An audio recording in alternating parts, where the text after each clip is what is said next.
नाशिकमध्ये किम्स मानवता हॉस्पिटलमध्ये रोबोटिक जॉईंट रिप्लेसमेंट सेंटरचा शुभारंभ.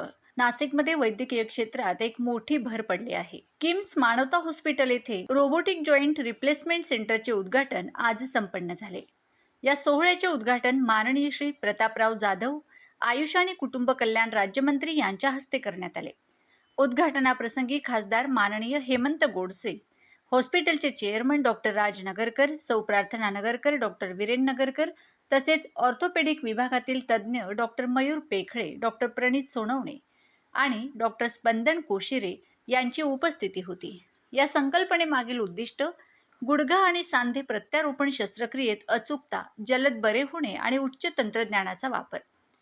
CUVIS हा जगातील पहिला स्वायत्त रोबोट आता नाशिकच्या सेवेत. प्रक्षेप आणि रुग्णाला लवकर घरी जाण्याची संधी हे याचे विशेष फायदे आहेत, असे डॉक्टर स्पंदन कोशिरे यांनी सांगितले.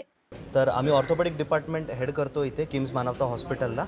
आज आमच्या इथे फुल्ली ऑटोमॅटिक असा रोबोट इन्स्टॉल झालेला आहे, ज्याची हेल्प आपल्याला टोटल नी रिप्लेसमेंट म्हणजे गुडघ्याची शस्त्रक्रिया करण्यासाठी मदत करतो.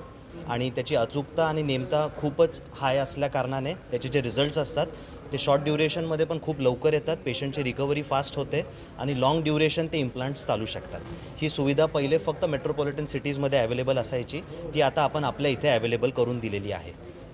तर कॉस्टिंगपेक्षा आपल्याला त्याचा इफेक्ट आणि त्याचा जो लाँग टर्म रीच आहे तो जास्त महत्त्वाचा असतो. याचा फायदा अशा प्रकारे होतो की पेशंट 24 तासात आपल्याला लगेच चालवता येतं.